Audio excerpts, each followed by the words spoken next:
আমি আছি মুর্শিদাবাদ জেলার একটা প্রত্যন্ত গ্রামের ভিতরে। তো পিছনে রয়েছে মাটির বাড়ি।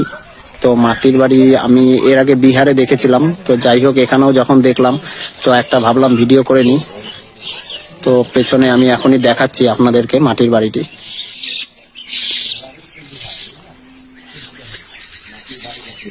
আমি আজকে যাচ্ছি মাটির বাড়ি দেখতে। এটা মুর্শিদাবাদ জেলায়।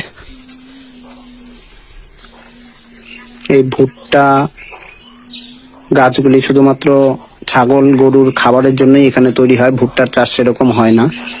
আর এই হচ্ছে মাটির বাড়ি, দেখুন কত সুন্দর কারুকার্য করে বানানো।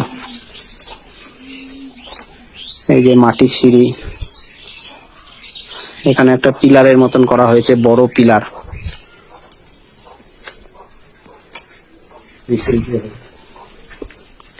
দেখেন কত সুন্দর ডিজাইন করা হয়েছে, সম্পূর্ণটা মাটি দিয়ে।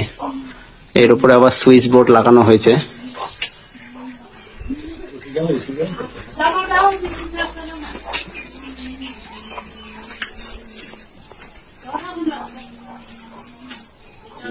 এটা রান্নাঘর।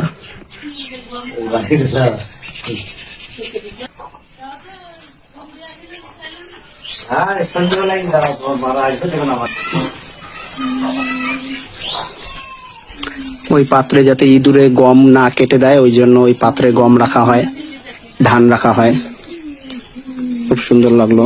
এটা মাটির বাড়ি সম্পূর্ণ, উপরে টালি দিয়ে বানানো ঘরটা।